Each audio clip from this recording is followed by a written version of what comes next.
경제의 깊이를 더하는 이슈 플러스 시간입니다. 당정이 공정경제 3법에 대한 법안 심사에 본격 착수했습니다. 상법과 공정거래법, 금융그룹 감독법 이렇게 세 가지를 개편한다는 건데 사실상 대기업들의 경영권을 견제하려는 조치여서 기업규제 3법이라고도 부릅니다. 자칫 우리 기업들의 경영권 자체에 타격을 줄 수 있는 위험도 있어서 논쟁이 격화되고 있습니다. 오늘은 그 쟁점이 무엇인지 자세히 짚어보겠습니다. 먼저 공정경제 3법이 어떤 갈등을 빚고 있는지 양현주 기자가 정리했습니다. 정부와 여당이 추진하고 있는 기업규제 3법에서 기업들이 가장 우려하는 것은 기술 탈취 가능성입니다. 현재 논의되고 있는 상법 개정안은 최대 주주의 의결권을 3%로 제한하고 최소 1명 이상의 감사위원을 외부에서 뽑도록 하고 있습니다. 기업들은 적은 의결권만 가지고도 적대 세력이 감사위원 자리에 앉을 수 있어 기업의 기밀이 노출될 가능성이 크다고 주장합니다. 또 그동안 지켜온 일주 1표의 원칙을 깨고 대주주의 의결권을 과도하게 제한하면서 주주권이 침해된다고 말합니다. 얼마 전에 이제 현대자동차 주총에서 엘리엇이 추천한 사람, 이런 사람이 이제 들어오려고 하다가 이제 결국 못 들어온 건데, 수소차를 중점을 두고 있는 현대차에 경쟁사의 대표였던 사람이 들어온다? 그거는 말이 안 되는 거죠. 소수의 모회사 지분을 갖고 있으면 자회사와 손자회사에까지 손해배상 소송이 가능한 다중대표 소송제 역시 논란입니다. 헤지펀드가 인위적으로 소송을 제기하고 단기 차익을 챙기려 한다면 막을 방법이 없습니다. 특히 상대적으로 소송 대응 능력이 부족한 중소기업들은 경영활동 자체가 어려워질 수 있다며 우려하고 있습니다. 소송을 당했다는 것만 자체만 가지고도 그 회사 이미지를 추락시켜서 주가에 하락시킬 수 있는 그런 어떤 요인이 되기 때문에 아주 엄격한 요건 하에 주주 대표 소송을 허용하는 것이 바람직하다고. 일감 몰아주기 규제 대상을 확대하는 것도 기업의 큰 부담입니다. 공정거래법 개정으로 규제 대상이 총수 일가 지분 20% 이상으로 확대되는데 이를 벗어나기 위해 팔아야 하는 주식이 10조 8천억 원에 이른다는 조사 결과도 나옵니다. 또한 기업들의 효율적인 내부 거래도 막으면서 발생하는 비용 상승이 소비자의 몫으로 돌아갈 가능성도 높습니다. 공정거래위원회가 가진 전속고발권 폐지 역시 소송 남발로 이어질 가능성이 있습니다. 전에는 공정위가 기업의 불공정 행위에 대한 고발을 전담했지만 전속고발제가 폐지되면 누구나 검찰에 고발할 수 있기 때문입니다. 기업들은 검찰의 과도한 수사로 경영에 차질이 생길 뿐만 아니라 현재 시행 중인 리니언시 제도가 유명무실해질 수 있다고 말합니다. 이 밖에도 금융당국 규제 대상을 개별 금융계열사뿐만 아니라 계열사가 속한 금융그룹까지 확대하겠다는 금융그룹 감독법은 이중규제 논란이 있습니다. 기업이 현장의 목소리를 들어줄 것을 호소하고 있지만 정부와 여당은 연내 법안 통과만을 강행하고 있어 논쟁은 연말까지 이어질 것으로 보입니다. 한국경제TV 양현주입니다. 네, 기업규제 3법에 어떤 쟁점들이 있는지 살펴봤습니다. 그중에서도 가장 핵심이 되는 쟁점 사안이 바로 이 상법 개정안의 3% 룰입니다. 이 부분에 대해서 좀 더 자세히 알아보겠습니다. 산업부 임동진 기자 나와 있습니다. 임 기자, 먼저 이 3%를 감사 선임할 때 대주주가 지분이 많다고 하더라도 의결권은 최대 3%까지만 허용한다라는 건데요. 네. 그런데 지금도 이미 감사 선임할 때는 3% 룰이 적용되고 있지 않습니까? 네, 맞습니다. 다만 지금은 사회이사는 이 최대 주주의 지분대로 뽑고요. 네. 거기서 이제 추가로 감사위원을 뽑을 때 최대 주주 3% 제한을 두는 방식인데요.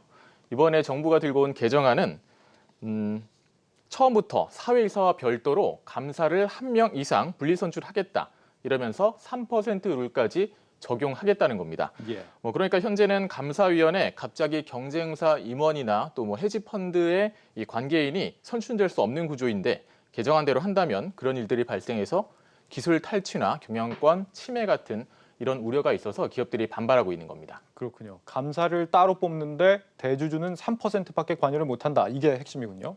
정부 여당은 왜 이 법안을 추진하려는 겁니까?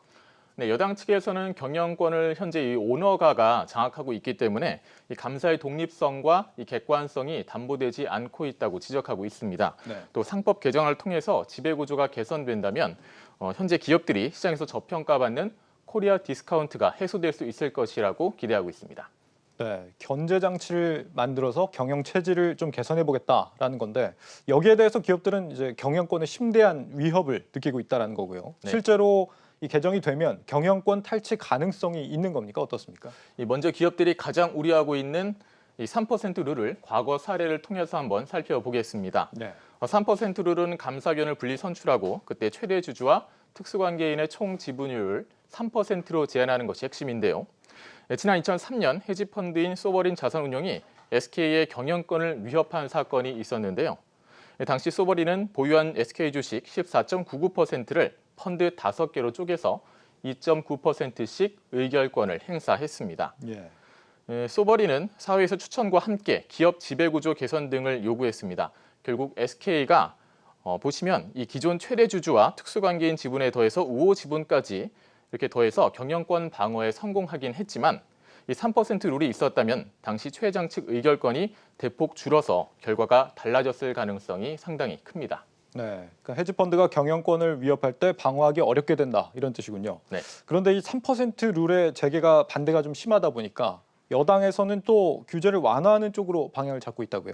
네, 기존 안에서 완화해서 최대 주주와 특수관계인 각각 3%씩 인정해주는 그런 안을 지금 논의하고 있습니다. 네, 조금 나아지긴 하겠지만 기업들 입장에서는 불리하긴 마찬가지인데요. 네, 이번에는 LG화학을 한번 예로 들어보겠습니다. LG화학의 최대 주주와 특수관계인은 주 LG가 30.06%를 보유하고 있고 LG연화문화재단이 0.03%를 갖고 있습니다. 기존 3% 룰 적용의 감사위원을 선임하면은 대주주와 특수관계인은 총 3% 의결권밖에 행사할 수 없는 거죠. 네, 논의 중인 이 완화되는 안으로 다시 계산해도 3.03%밖에 안 됩니다. 아주 조금 소폭 늘어납니다. 하지만 외국 기관 투자자들이 연합한다고 가정할 경우 16.8%의 의결권을 행사할 수 있어서 감사위원 선출을 놓고 표대결을 한다면 여전히 밀릴 수밖에 없습니다. 한마디로 경쟁사 임원이 LG화학의 감사위원이 될 수 있다는 얘기입니다. 그렇군요. 지난해 현대차에서도 실제 공격을 받은 사례가 있었죠. 맞습니다. 엘리엇 헤지펀드였나요? 네. 당시 엘리엇은 현대차 사회이사 후보로 수소전지 부문 경쟁사 회장을 추천했는데요. 부결되긴 했지만 역시 3% 룰이 있었다면 위험한 상황이었습니다. 또 한 가지 다중대표 소송제를 한번 살펴보면요. 삼성전자를 대상으로 다중대표 소송을 걸기 위해 필요한 자금은 현재 시가총액의 0.01%인 390억 원 정도인데요. 물론 적은 액수는 아니지만 투기 세력이 390억 원이 있다면 국내 시가총액 1위인 삼성전자와 그 자회사 7곳에 소송을 제기할 수 있게 됩니다. 규모가 훨씬 작은 코스닥 기업들의 경우에는 적게는 100만 원만 있어도 자회사에 소송을 걸 수 있다고 합니다. 그렇군요. 투기 세력이 기업 집단 전체를 흔들 수도 있다. 이런 가능성이 있다는 건데 해외는 어떻습니까? 이런 법안이 다른 나라에도 존재를 하는 겁니까? 네, 3% 룰 같은 경우에는 해외에서는 지분율로 이렇게 사전 규제하는 것은 유례를 찾기 힘들다고 합니다. 또 다중대표 소송제는 대부분 나라에서 인정하지 않고 있는데요. 다만 캐나다와 호주는 법원의 허가가 있어야 제소할 수 있도록 하고 있고 일본은 모 회사가 자회사의 지분 100%를 소유해야만 소송할 수 있도록 하고 있습니다. 미국은 판례로 인정한 사례가 있긴 하지만 일본처럼 자회사의 지분을 100% 소유하는 그런 사례가 대부분이라고 합니다. 네, 우리한테만 있는 법이다. 이렇게 기업들이 반발하고 있는데 당정은 일단 도입을 좀 서두르는 모습이죠. 특별한 이유가 있습니까? 네, 반기업 정서를 부추겨서 지지율을 좀 높이려는 그런 의도란 지적도 있고요. 또 내년에 아무래도 레임덕이 있을 수 있다. 그런 초조함 때문이라는 분석도 나오고 있습니다. 자세한 내용은 김민수 기자의 리포트로 보시겠습니다. 경영계와 기업들 역시 정부와 여당이 추진하는 기업규제 3법의 입법 취지에는 공감하고 있습니다. 하지만 왜 코로나19로 기업들이 어려움에 처한 지금이어야 하는지 기업들의 절박한 목소리를 반영해 조금 더 논의할 수는 없는지 되묻고 있습니다. 실제로 그 법을 적용받는 사람들은 기업이거든요. 그러니까 기업에서 왜 걱정을 이렇게 하는지라고 하는 것을 미리 좀 들어서 그러지 않는 그런 방지 장치를 좀 만들어 둬야 되는 거지. 그렇지 않고 그냥 비경제인들, 경제인이 아닌 사람들의 어떤 의도대로 이걸 밀고 나간다? 그러면 부작용은 반드시 나올 수밖에 없습니다. 기업규제 3법을 무조건 연내 처리하겠다는 정부와 여당의 움직임에 대해 학계에서도 비판이 쏟아집니다. 충분한 논의 없이 중요한 법안 처리를 강행하고 있다는 겁니다. 많은 상법학자들이 이번의 상법 개정안에 대해서 비판적인 입장을 취하고 있는데 그러면 그 비판의 입장에 대해서는 뭔가 분명한 이유가 있을 것이라고 보여지는데요. 하지만 이 입법안을 만드는 과정에서 여러 상법학자들의 의견을 제대로 청취를 했는지에 관해서 한번 법무부에 묻고 싶습니다.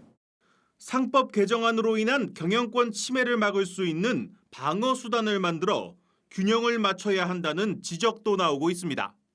상법이 채택하지 않고 있는 포이즌 필 제도라든가 또는 복수 의결권 제도라든가 또 황금주라든가 이런 것과 같이 기업의 공격 세력이 있을 때 기업이 방어할 수 있는 그런 제도를 도입해야 되는데 그런 거에 대한 논의는 과거부터 했지만 그건 아직 도입되지 않은 상태에서 공격법제만 너무 밀어붙이면 균형이 맞지 않지 않냐 하는 생각. 하지만 이 같은 지적에도 불구하고 정부와 여당은 여전히 요지부동입니다. 최대 주주의 의결권 인정 범위를 다소 늘려주는 방안을 검토할 뿐 무조건 연내에 처리하겠다는 입장을 고수하고 있습니다. 오히려 여당 일부와 시민단체들은 이번 기업규제 3법이 턱없이 부족하다는 강경한 태도를 보이고 있습니다. 현재의 상법 개정안 같은 경우는 굉장히 제한적인 효과를 가지는 그런 부분이어서 아쉽긴 하지만은 한 발이라도 더 나간다는 의미에서 최소한의 개선한 만큼을 일단 통과시켜야 된다. 대통령에 대한 부정적인 평가가 50%를 훌쩍 넘어선 가운데 본격적인 레임덕을 우려한 정부와 여당이 무리하게라도 연내 통과를 강행하고 있다는 분석이 나오고 있습니다. 한국경제TV 김민수입니다. 당정이 연내 통과를 시키려고 하는 것 같은데 앞으로 이대로 강행 추진이 되는 겁니까? 어떻습니까? 네, 지금 국회 법제사법위원회가 17일 이 상법 개정안 심사에 돌입했습니다. 공정경제 3법 중 핵심 쟁점인 3% 룰을 두고 야당과 논의를 본격적으로 시작한 건데요. 예. 앞서 국민의힘 측에서 이 공정경제 3법을 긴급하게 처리해야 할 이유가 없다고 못 박은 만큼 이 처리에 난항이 예상되고 있습니다. 재계 역시 정부를 만나 공정경제 3법에 대한 우려를 직접 전달하며 막판 방어에 나서고 있습니다. 네, 기업의 이 경영의 투명성 확보와 지배구조 이 개선은 분명 우리 경제에 나아가야 할 길인데요. 다만 이념적인 문제로 혹은 정권 담당자의 그때그때 상황에 따라 좌지우지 된다면 부작용이 분명히 있을 거라 생각합니다. 따라서 기업 현실을 바탕으로 충분한 논의와 조정이 필요해 보입니다. 네, 여기까지 듣겠습니다. 임동진 기자였습니다. 임 기자 수고했습니다.